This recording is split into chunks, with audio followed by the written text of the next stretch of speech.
ಮಿತ್ರರಿಗೆ ಮಧುಮಾಲಾ ಧ್ವನಿಸಿರಿ ಯೂಟ್ಯೂಬ್ ಚಾನಲ್ಗೆ ಆತ್ಮೀಯ ಸ್ವಾಗತ. ಶಮಯ ಧರಿತ್ರಿ ಸಂಚಿಕೆ 80. ಅಹಲ್ಯಾದೇವಿಯವರ ಒಪ್ಪಿಗೆ ಪಡೆದ ಕ್ಷಮ ಶ್ರೀಪತಿಯೊಂದಿಗೆ ಮಂಗಳೂರಿನತ್ತ ಪ್ರಯಾಣ ಬೆಳೆಸಿದ್ದಳು. ಓ ಮಲ್ಲಿಗೆ ನಿನ್ನೊಂದಿಗೆ ನಾನಿಲ್ಲವೇ ಸದಾ ಸದಾ ಸದಾ, ಈ ಕಂಗಳು ಮಂಜಾದರೆ ನಾ ತಾಳೆನು ಭಯ ಬಿಡು ಸದಾ. FM ಹಾಡಿಗೆ ಕಿವಿಕೊಟ್ಟ ಕ್ಷಮ ರಾತ್ರಿ ಇಡೀ ಸರಿಯಾಗಿ ನಿದ್ರಿಸದ ಕಾರಣ ಕ್ಷಣ ಮಾತ್ರದಲ್ಲಿ ನಿದ್ರೆಗೆ ಜಾರಿದಳು. ಬೆಳಗ್ಗೆ 7 ಗಂಟೆಗೆ ಅಹಲ್ಯಾದೇವಿಯವರ ಮಹಲಿನಿಂದ ಹೊರಟವರು ಕ್ಷಮಾಳ ಮನೆ ತಲುಪಿದಾಗ ಮಧ್ಯಾಹ್ನ ಸಮಯ ಸರಿಸುಮಾರು 2:30 ಕಳೆದಿತ್ತು. ಕ್ಷಮ ಎಷ್ಟೇ ಒತ್ತಾಯ ಮಾಡಿದರೂ ಮನೆಯ ಒಳಗೆ ಹೋಗದ ಶ್ರೀಪತಿ ತಾನು ಕಂಪನಿಯತ್ತ ತೆರಳಿ ಅಲ್ಲಿನ ಕೆಲಸವೆಲ್ಲ ಹೇಗೆ ನಡೆಯುತ್ತಿದೆ ಎಂದು ತಿಳಿದುಕೊಂಡು ರಾತ್ರಿ ಬೆಂಗಳೂರಿಗೆ ಹಿಂದಿರುಗಬೇಕು ಎಂದು ಹೇಳಿ ಕಂಪನಿಯತ್ತ ಗಾಡಿ ಚಲಾಯಿಸಿದನು. ಅವನು ಅತ್ತ ಹೋಗುತ್ತಿದ್ದಂತೆ ಮನೆಯ ಒಳಹೊಕ್ಕ ಕ್ಷಮ ಗೋಡೆಗೊರಗಿ ನಿಸ್ತೇಜ ಕಣ್ಣುಗಳಿಂದ ಎತ್ತಲೋ ದೃಷ್ಟಿ ಹಾಯಿಸಿದ್ದ ಶ್ಯಾಮಲಾರನ್ನು ಕಂಡು ನಿಂತಲ್ಲಿಗೆ ಸ್ತಬ್ಧಳಾದಳು. ಮನೆಯ ಮುಂದೆ ಕಾರು ನಿಂತ ಸದ್ದಾದರೂ ಅಮ್ಮನಿಗೆ ತಿಳಿಲಿಲ್ವೇ? ಅಷ್ಟು ಗಾಢವಾಗಿ ಅಂತಹದ್ದೇನು ಯೋಚಿಸ್ತಾ ಇರಬಹುದು? ಆತಂಕದಿಂದಲೇ ಅಮ್ಮನ ಬಳಿ ನಡೆದಳು. ಅಲ್ಲಿಗೆ ಮಂಚದ ಮೇಲೆ ಕುಳಿತು ಮೊಬೈಲ್ನಲ್ಲಿ ಮುಳುಗಿದ್ದ ದೀಪಕ್ ಇದ್ದಕ್ಕಿದ್ದಂತೆ ಆಗಮಿಸಿದ್ದ ಅಕ್ಕನನ್ನು ಕಂಡು ಒಮ್ಮೆ ಬೆಚ್ಚಿದನಾದರೂ ಅದಾವುದಕ್ಕೂ ತಲೆ ಕೆಡಿಸಿಕೊಳ್ಳದೆ ಪುನಃ ತನ್ನ ಕೆಲಸದಲ್ಲಿ ತಲ್ಲೀನನಾದನು. ಅವನತ್ತ ನೋಡಿ ಉದಾಸೀನತೆ ತೋರಿದ ಕ್ಷಮ ಶ್ಯಾಮಲಾರನ್ನು ಕುರಿತು, ಅಮ್ಮ ಎಂತಾಯಿತು? ಯಾಕೆ ಹೀಗೆ ಕೂತದ್ದು? ಹುಷಾರಿಲ್ವಾ? ಎನ್ನುತ್ತಾ ಅವರ ಹಣೆ ಮುಟ್ಟಿ ಜ್ವರ ಏನಾದರೂ ಬಂದಿರಬಹುದೇ ಎಂದು ಪರೀಕ್ಷಿಸಿದಳು. ಇಲ್ಲ, ಜ್ವರವೇನು ಬಂದಂತೆ ಕಾಣ್ತಾ ಇಲ್ಲ. ಎಂತಾದರೂ ಆಯಾಸಾಗಿದ್ಯಮ್ಮ ಎಂದು ಅವರ ಭುಜವಿಡಿದು ಅಲುಗಾಡಿಸಿದಳು. ಬೆಚ್ಚಿ ಬಿದ್ದವರಂತೆ ಎಚ್ಚೆತ್ತ ಶ್ಯಾಮಲ ಕಣ್ಣೆದುರಿನಲ್ಲಿ ಕುಳಿತಿದ್ದ ಮಗಳನ್ನು ಕಂಡು ದಿಗ್ಭ್ರಾಂತಗೊಂಡರು. ಮಗಳೇ ಕ್ಷಮ, ನೀನು ನಿಜಕ್ಕೂ ಬಂದಿದ್ಯಾ ಎನ್ನುತ್ತಾ ಅವಳನ್ನು ತಬ್ಬಿಕೊಂಡು ಚಿಕ್ಕ ಮಕ್ಕಳಂತೆ ಬಿಕ್ಕಿದರು.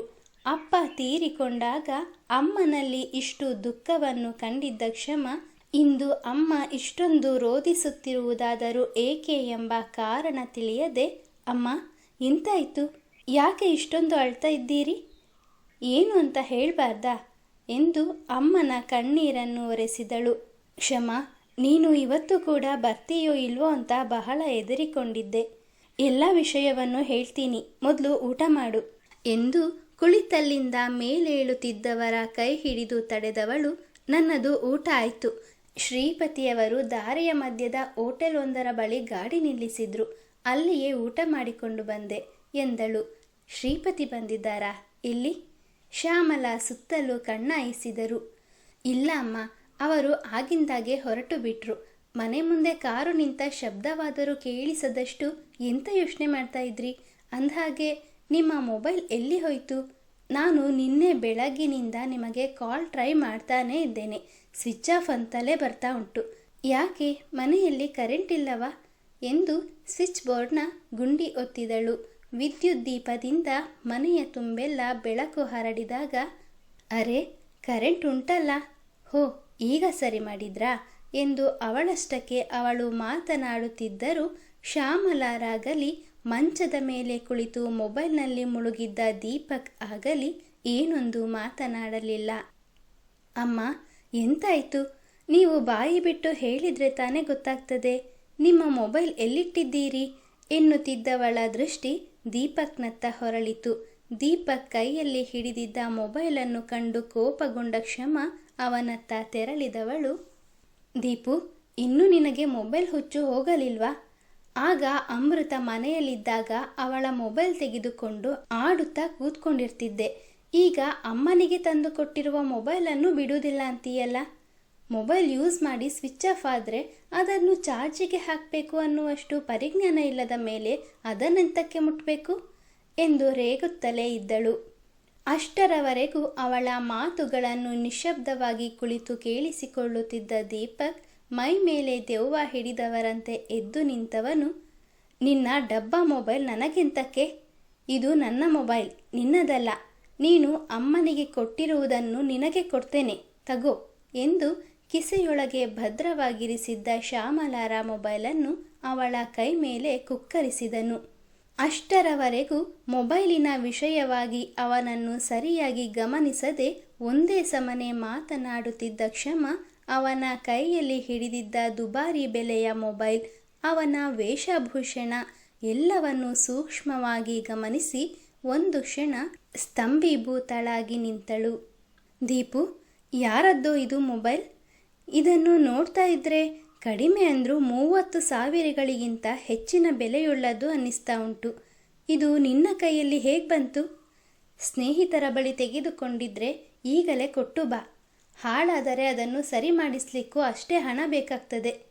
ನಿಜ ಸಂಗತಿ ತಿಳಿಯದೆಯೇ ಕ್ಷಮ ಬುದ್ಧಿ ಮಾತುಗಳನ್ನು ಹೇಳಲು ಪ್ರಾರಂಭಿಸಿದಳು. ಅಕ್ಕ, ನನ್ನ ಮೊಬೈಲನ್ನು ನಾನೆಂತಕ್ಕೆ ನನ್ನ ಫ್ರೆಂಡ್ಸ್ಗೆ ಕೊಡಲಿ? ಅವನ ಮಾತುಗಳು ಕ್ಷಮಾಳನ್ನು ಅಕ್ಷರಶಃ ಬೆಚ್ಚಿ ಬೀಳಿಸಿದ್ದವು. ದೀಪು, ಇದೆಂತ ಮಾತನಾಡ್ತಿದ್ಯಾ? ಇದು ನಿನ್ನ ಮೊಬೈಲ್ ಹೇಗಾಗ್ತದೆ? ಇಷ್ಟು ಹಣ ಕೊಟ್ಟು ನೀನು ಕೊಂಡುಕೊಂಡ್ಯಾ?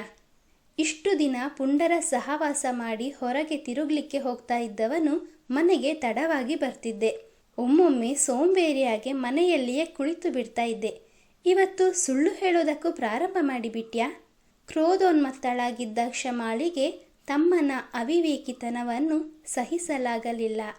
ಅಕ್ಕ, ನಾನೆಂತಕ್ಕೆ ಸುಳ್ಳು ಹೇಳಿ? ನಿನ್ನ ಮೇಲೆ ಬೇಕಾದರೆ ಆಣೆ ಹಾಕ್ತೇನೆ. ಇದು ನನ್ನದೇ ಮೊಬೈಲ್. ನೋಡು ಎಷ್ಟು ಚೆಂದ ಉಂಟು. ಇದರಲ್ಲಿ ಎಷ್ಟೊಂದು ಫೀಚರ್ಸ್ಗಳಿವೆ ಗೊತ್ತುಂಟಾ?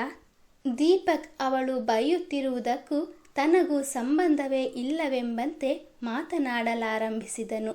ತಕ್ಷಣ ಅವಳ ದೃಷ್ಟಿ ಅವನು ಧರಿಸಿದ್ದ ದುಬಾರಿ ಬೆಲೆಯ ಸೂಟಿನತ್ತ ಹರಿಯಿತು. ಇಷ್ಟರವರೆಗೂ ನಾನು ನಿನ್ನ ಬಟ್ಟೆಯನ್ನು ಗಮನಿಸಲೇ ಇಲ್ಲ. ಇದ್ಯಾರ ಬಟ್ಟೆ?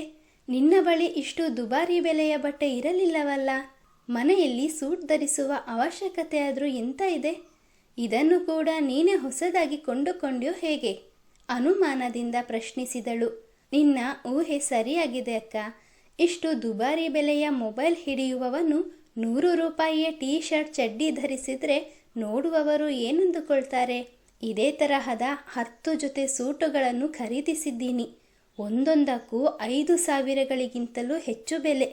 ಚೆನ್ನಾಗಿದೆ ಅಲ್ವಾ ಎಂದು ಗತ್ತಿನಿಂದ ಕಾಲರ್ ಮೇಲಕ್ಕೆ ಹಾರಿಸಿದನು. ಅಷ್ಟರವರೆಗೂ ಕೋಪದಿಂದ ಕೂಗಾಡುತ್ತಿದ್ದ ಕ್ಷಮ ಇದ್ದಕ್ಕಿದ್ದಂತೆ ತಣ್ಣಗಾಗಿ ತಮ್ಮನ ಬಳಿ ತೆರಳಿದವಳು ಅವನನ್ನು ಬಿಗಿದಪ್ಪಿ, ದೀಪು, ನನಗೆ ಗೊತ್ತಿತ್ತು ಒಂದಲ್ಲ ಒಂದು ದಿನ ನೀನು ಮನೆಯ ಪರಿಸ್ಥಿತಿಯನ್ನು ಅರ್ಥ ಮಾಡಿಕೊಳ್ತೀಯ, ಕೆಲಸಕ್ಕೆ ಸೇರಿಕೊಂಡು ಮನೆಯ ಜವಾಬ್ದಾರಿಯನ್ನು ಹೊರ್ತೀಯ ಅಂತ. ಅದು ಇಷ್ಟು ಬೇಗ ನೆರವೇರ್ತದೆ ಅಂತ ನಾನು ಕನಸಿನಲ್ಲೂ ಊಹಿಸಿರಲಿಲ್ಲ. ಹೌದು, ನೀನು ಓದಿಕೊಂಡಿರೋದು ಬಹಳ ಕಡಿಮೆ. ಆದರೆ ಇಷ್ಟು ಸಂಬಳ ಕೊಡುವಂತಹ ಕೆಲಸ ನಿನಗೆ ಸಿಕ್ಕಿರುವುದಾದರೂ ಹೇಗೆ? ನೀನು ಯಾವ ಕೆಲಸ ಮಾಡ್ತಾ ಇದ್ದೀಯಾ? ಯಾವಾಗ ಸೇರ್ಕೊಂಡೆ? ಎಂದು ಒಂದೇ ಸಮನೆ ಪ್ರಶ್ನಿಸಿದಳು. ಅವಳ ಮಾತಿಗೆ ನಗಲಾರಂಭಿಸಿದ ದೀಪಕ್, ಅಕ್ಕ, ನನ್ನ ಕೈ ತುಂಬ ಹಣ ಹರಿದಾಡ್ತಾ ಇರುವಾಗ ನಾನೆಂತಕ್ಕೆ ಕಷ್ಟಪಟ್ಟು ಕೆಲಸ ಮಾಡಬೇಕು ಎಂದನು. ಅವಳ ಹಿಡಿತವನ್ನು ಸಡಿಲಗೊಳಿಸಿದ ಕ್ಷಮ, ಅಂದರೆ ನಿನ್ನ ಮಾತು ನನಗೆ ಅರ್ಥ ಆಗ್ತಾ ಇಲ್ಲ. ಸರಿಯಾಗಿ ಹೇಳು, ಇಷ್ಟೊಂದು ಹಣ ನಿನಗೆ ಹೇಗೆ ಸಿಕ್ತು ಎಂದು ಕೋಪದಿಂದ ಹುಬ್ಬುಗಂಟಿಕ್ಕಿದಳು. ದೀಪಕ್ ಏನನ್ನೋ ಹೇಳುವ ಮುನ್ನವೇ, ಯಾರಾದರೂ ಇದ್ದೀರಾ? ಬಾಗಿಲಿನಲ್ಲಿ ನಿಂತು ಇಬ್ಬರು ಗಂಡಸರು ಕರೆಯುವುದನ್ನು ಕೇಳಿ ಹೊರಬಂದ ಕ್ಷಮ ಬಂದವರು ಯಾರೆಂದು ವಿಚಾರಿಸಿದಳು. ನಾವು ಯಾರಾದರೆ ನಿಮ್ಗೇನ್ರಿ? ಈ ಮನೆಯಲ್ಲಿ ಇದ್ದಾನಲ್ಲ ದೊಡ್ಡ ಮನುಷ್ಯ ದೀಪಕ್, ಅವನೀಗ ಮನೆಯಲ್ಲೇ ಇದ್ದಾನೋ ಇಲ್ವೋ ಅಷ್ಟು ಹೇಳಿ ಸಾಕು ಎಂದು ಧ್ವನಿ ಏರಿಸಿದರು. ಅವರ ಮಾತುಗಳನ್ನು ಕೇಳಿ ಕ್ಷಮಾಳಿಗೆ ಆತಂಕವಾಯಿತು. ಅವನು ಮನೆಯಲ್ಲೇ ಇದ್ದಾನೆ, ಎಂಥ ವಿಷಯ? ನೀವ್ಯಾರು? ಅವಳು ಕೇಳುತ್ತಲೇ ಇದ್ದರೂ ಅವಳನ್ನೇ ತಳ್ಳಿಕೊಂಡು ಒಳಬಂದ ಆ ಇಬ್ಬರು ದಾಂಡಿಗರು ಇನ್ನು ಮೊಬೈಲಿನಲ್ಲಿ ಮುಳುಗಿದ್ದ ದೀಪಕ್ನ ಕಾಲರ್ ಹಿಡಿದು, ಎಂತ ಮಾರಾಯ ನೀನು, ನಮಗೆ ಮೋಸ ಮಾಡಬೇಕು ಅಂದುಕೊಂಡಿದ್ದೀಯೋ ಹೇಗೆ ಎಂದು ತರಾಟೆಗೆ ತೆಗೆದುಕೊಂಡರು. ನಮ್ಮ ಬಗ್ಗೆ ನಿನಗೆ ಸರಿಯಾಗಿ ತಿಳಿದಿಲ್ಲ. ಅಕ್ಕ ಊರಿನಲ್ಲಿ ಇಲ್ಲ, ಬಂದ ಮೇಲೆ ಹೇಳ್ತೇನೆ ಅಂತ ಸುಳ್ಳು ಹೇಳಿ ನಮ್ಮನ್ನು ನಂಬಿಸಿ ಹಣವನ್ನೆಲ್ಲ ತೆಗೆದುಕೊಂಡ ಮೇಲೆ ಕಾಲ್ ಮಾಡಿದ್ರೂ ರಿಸೀವ್ ಮಾಡೋದಿಲ್ಲ. ಇಲ್ಲಿ ನೋಡಿದರೆ ಶೋಕಿ ಮಾಡ್ತಾ ಕೂತಿದ್ದೀಯಾ ಎನ್ನುತ್ತಾ ಅವರಲ್ಲೊಬ್ಬ ದೀಪಕ್ನ ಕೆನ್ನೆಗೆ 2 ಬಾರಿಸಿಯೇ ಬಿಟ್ಟನು. ಮನೆಯ ಮಗನನ್ನು ಯಾರೋ ಇಬ್ಬರು ದಾಂಡಿಗರು ಆ ರೀತಿ ದಂಡಿಸುವುದನ್ನು ಅಮ್ಮ ಹಾಗೂ ಅಕ್ಕನಿಗೆ ನೋಡಲಾಗಲಿಲ್ಲ. ಅವರಿಬ್ಬರಿಂದ ದೀಪಕ್ನನ್ನು ಬಿಡಿಸಿಕೊಂಡ ಕ್ಷಮ, ಸರ್, ನೀವ್ಯಾರೋ ನನಗೆ ಗೊತ್ತಿಲ್ಲ. ಏಕಾಏಕಿ ನಮ್ಮ ಮನೆಗೆ ನುಗ್ಗಿ ನನ್ನ ತಮ್ಮನನ್ನಿಂತಕ್ಕೆ ಹೊಡಿತಿದ್ದೀರಿ. ಅವನಿನ್ನೂ ಚಿಕ್ಕ ಹುಡುಗ. ಎಂತಾದರೂ ತಪ್ಪು ಮಾಡಿದರೆ ನಾನು ಬುದ್ಧಿ ಹೇಳ್ತೇನೆ. ದಯವಿಟ್ಟು ಹೀಗೆ ಅವನ ಮೇಲೆ ಕೈ ಮಾಡಬೇಡಿ ಎಂದು ಕೈ ಮುಗಿದು ಬೇಡಿಕೊಂಡಳು.